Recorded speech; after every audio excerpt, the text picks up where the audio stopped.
What's up, everybody? We are out in the garage today, so we're going to be working on the bikes, something a little bit different than we normally do. So let's just get to it and get into it, because I really got to fix some stuff on these bikes before I take them out. Now, one of my bikes that really needs some work is going to be the Saron. We need to lube up the chain, and we also need to do the front brakes. Now, I want to take this bike to Christmas Tree Lane this year. I'm hoping I have enough time to do it, but it's definitely not going to make it there if I do not have the brakes changed, at least in the front, because it's literally metal on metal, and we'll definitely get into it and show you.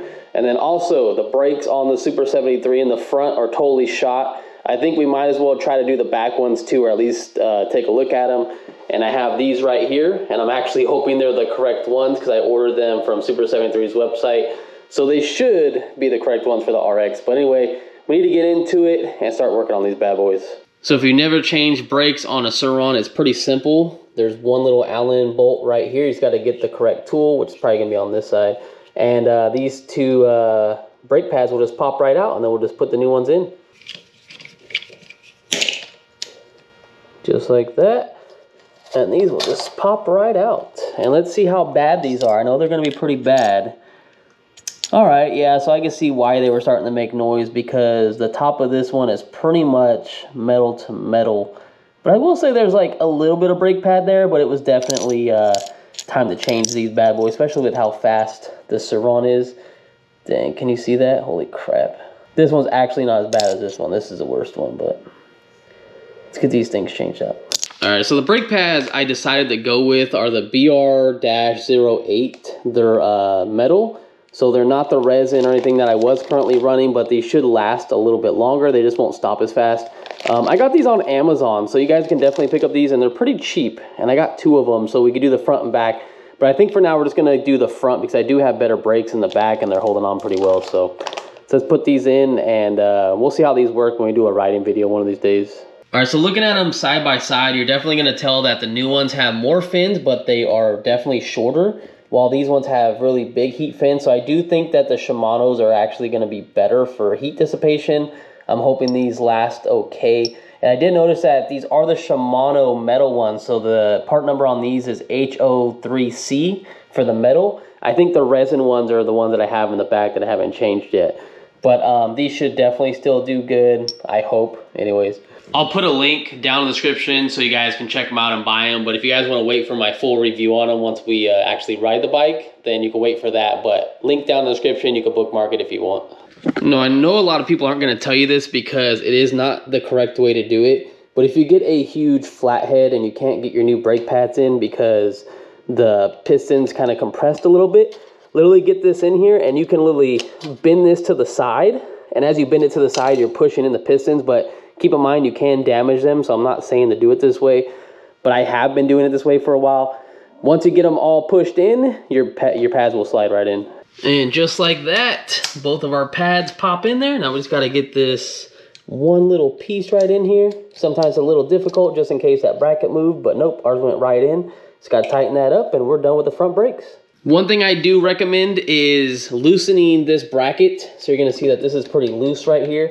It's this bolt and this bolt. They're both Allen, so you can both find them on one of these tools. If you have a Park Tools, which I'll put a link down in the description also. I love this thing. You're going to want to come up here. You're going to hold your brake lever. It's not going to be this one. I think it's the other one. Hold it down and then tighten these at the same time. And when you do that, this is going to align the brake pads on both sides evenly, and you're good to go. And just like that, we're done with the Saron other than lubing up the chain. And you can definitely tell the difference. So I have not replaced the back ones. And look how much that brake lever goes back. And this is the one that we did replace. And it doesn't go that far back. And it's very stiff. So we definitely got a lot of brake pad left on there. But those are going to be needing to be changed very soon. Now let's move on to the Super 73.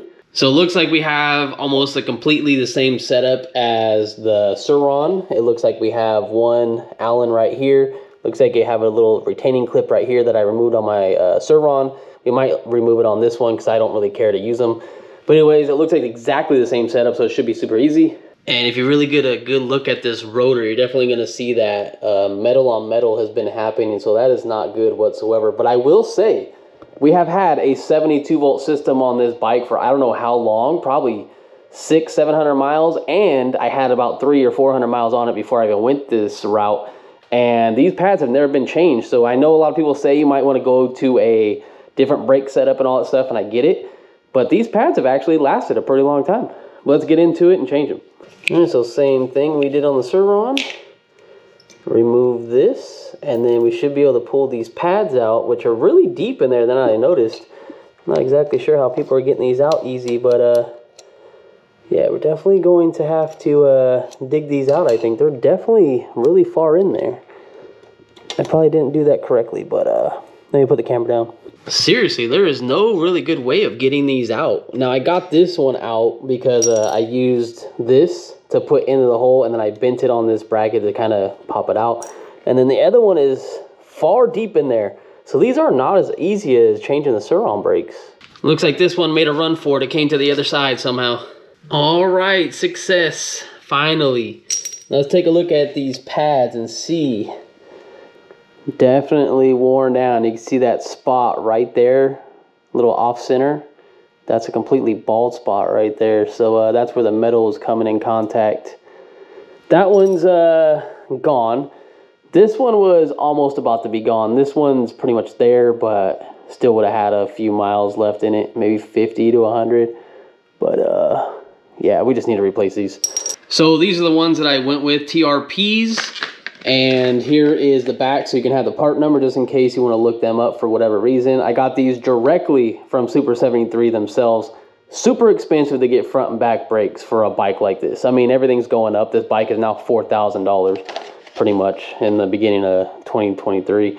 But anyways, if you guys wanted to know that, so we're going to get this unboxed and see if these slide right in. I'm probably going to use the same hack that I used with the Saron, where I'm going to bend these things back in, and we should be good to go. And what I mean by that, I really want to show you what I'm trying to talk about. So it's going to be hard because it's really dark right here. But I get this and I just bend this. So I basically just push the piston back in using the brake rotor and the caliper. And it literally sits them flush. And I do that for every single one of them. There's 4 in here. And once you do that, you're good to slide those in without having to come in here and bleed the brakes and do all that stuff all over again. I'm not trying to do that. But just keep in mind, that's not recommended.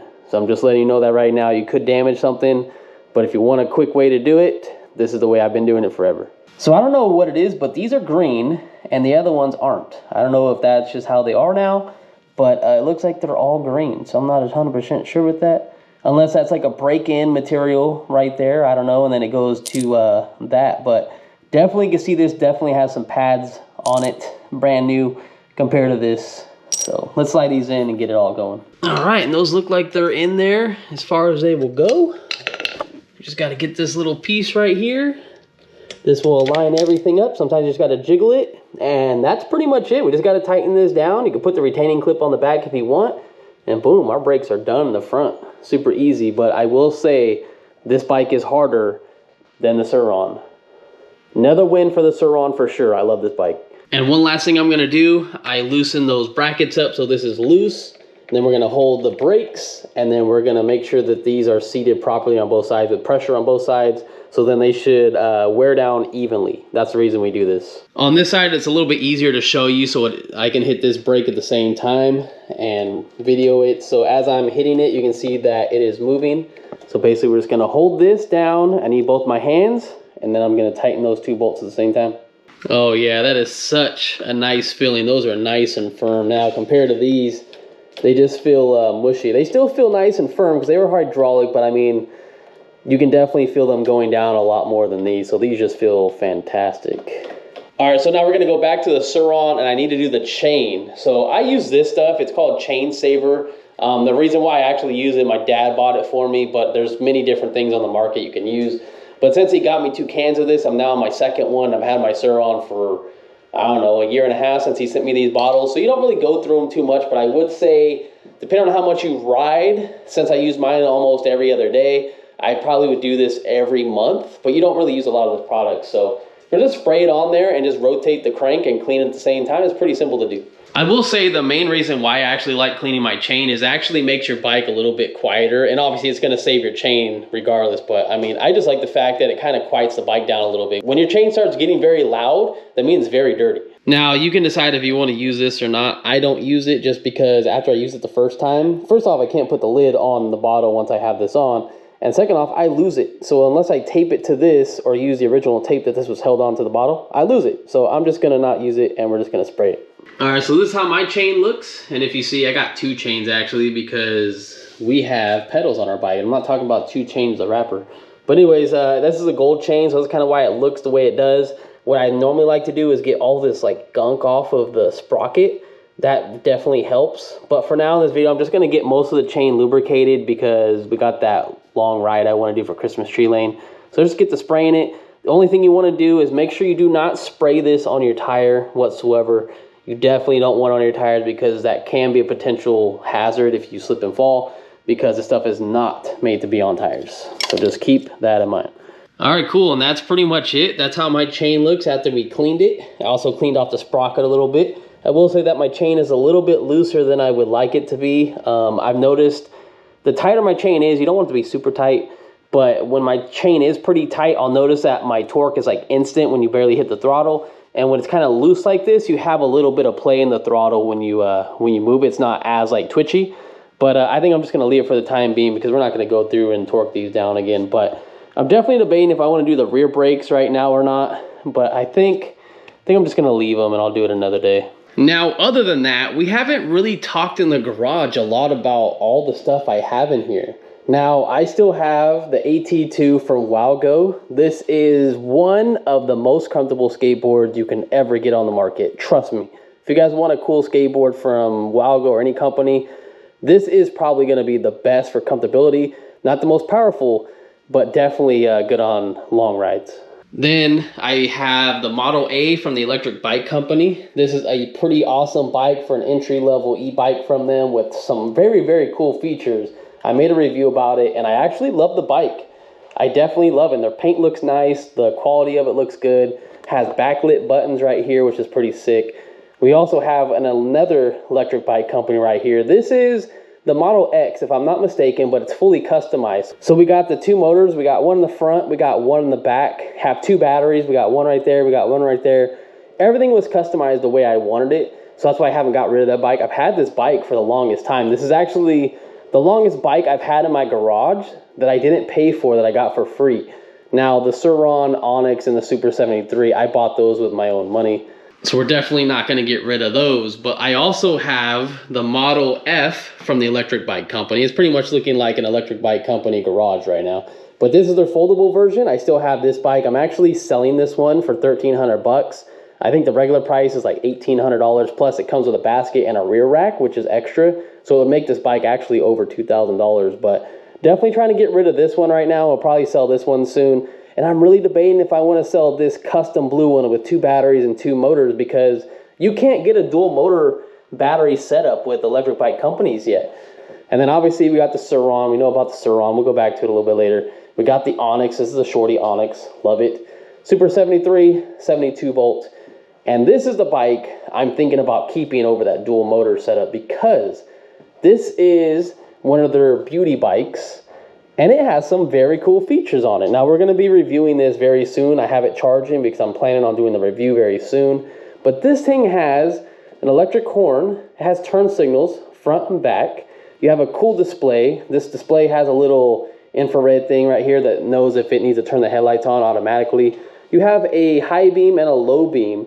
That's pretty sick. And this color is just phenomenal. This is like real wood with clear coat on top of it. You got the white wall tire, 750 watt motor, but it's mostly the paint. It's really what you're looking at. I mean, just look how beautiful this bike looks.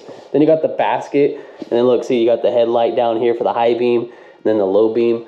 But this is just, I don't know, I'm a huge fan of how this bike looks. And check it out. We have the matching helmet to go with this bike too, which is super sick. I'm so loving this style right here, but the only bad thing about wearing this helmet is I can't put a GoPro how I'd put on my videos and stuff like that. So we'd have to be sticking with a motorcycle helmet. But if I just wanted someone to ride with me and everything, they're not going to record. The fact that they got a matching helmet with this color, that's so sick. I love it. So let's move on back to the Saron. Now, tons of mods done to this bike. You guys ask me all the time about this bike and all this stuff. The main thing you guys actually ask for is what type of iPhone holder I use. And it's called the iGub Plus 6.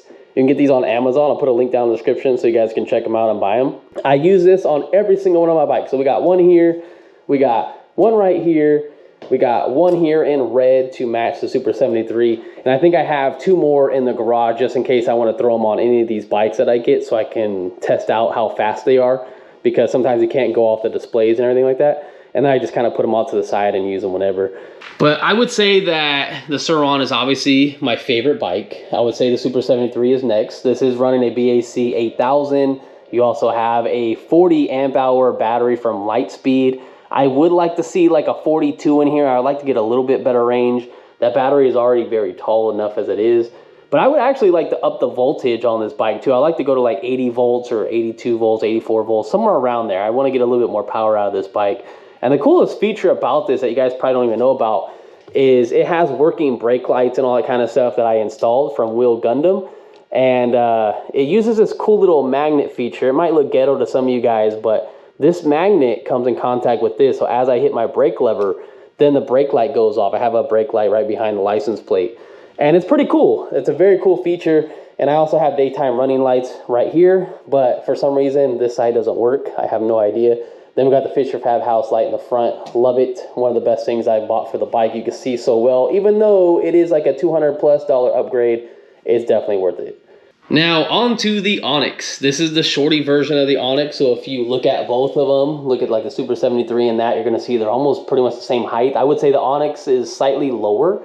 But I love the shorty version of the Onyx compared to the high version, because the way the Onyx is set up, all the weight on the bike is right up here. You don't really have a lot of weight down here because that's all the electrical. I feel like the battery should have went down here and the electrical could have went up here. But anyways, that means that when you're turning and maneuvering this bike, it's too top heavy when it's higher off the ground. So the lower the Onyx is to the ground, the better it feels with riding. So I got this one for $1,000 off of a guy that was moving.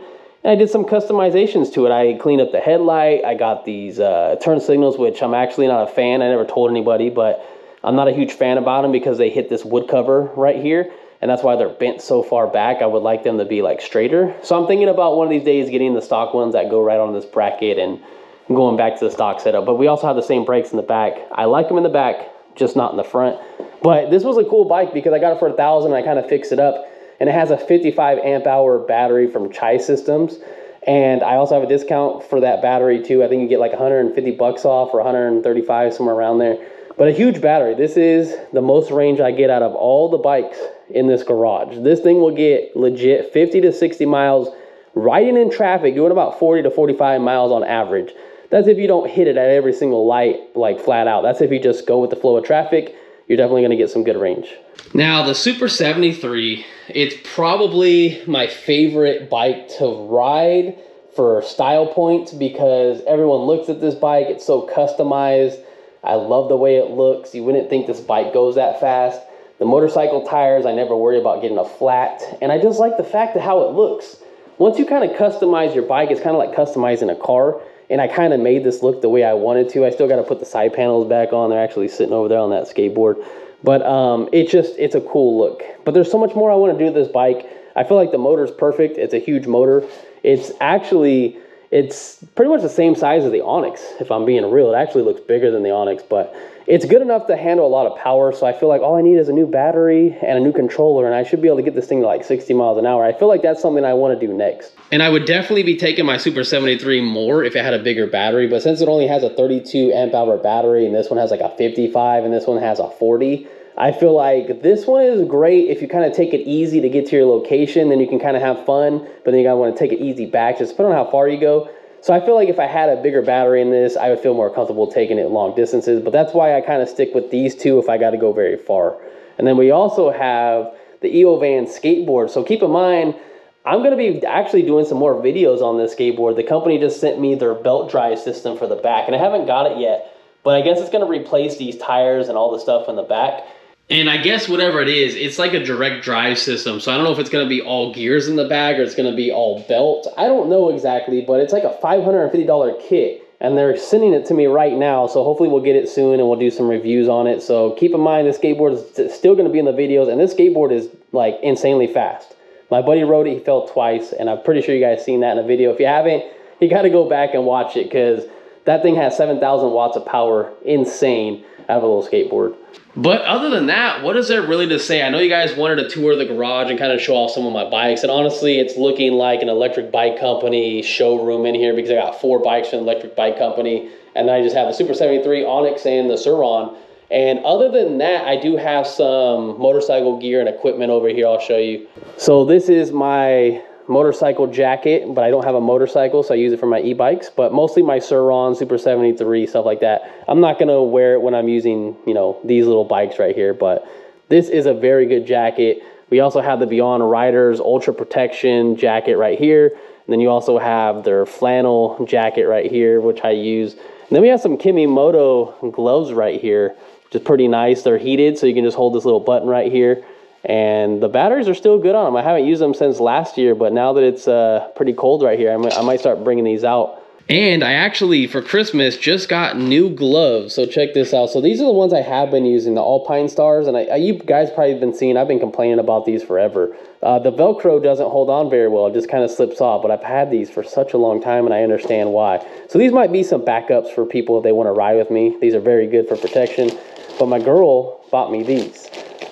These things are nice. They're by the same company. They're a little bit longer, so they should work with that motorcycle jacket over there, so I wouldn't have any wind draft coming in between the hands and the jacket. So that's pretty nice. And they also work with, you know, the finger, and so touch sensibility, you know, on your phone and whatnot, but I think it's only your index finger that works. The only thing I like over my old ones compared to these is the fact that I like to see the carbon fiber on these, and you can't see the carbon fiber on these, but I mean, they still serve the same purpose, but super cool that she got these for me, so we're gonna start using these in the videos. And then other than that, we got some other gloves down here from Kimimoto. These are kind of some backups that I use when people ride with me. And then I also have my helmets over here if people ride with me also. Some backups over here. I like this one, Ex Nito. They have a light on the front and a light on the back, just like the electric bike company one I just showed you that matched the bike. And I have a discount link for these. So this is a code MrCentralDriver. If you go to Ex Nito's website, you can get I think you get $15 or $20 off. And then this is the first helmet I ever got from a company that sponsored me, was McBob. That's what it's called.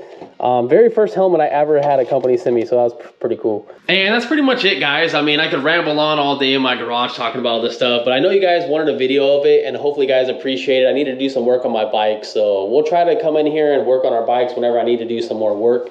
And I'll definitely see you guys in the next one. Peace out. Love all you guys. Be safe out there.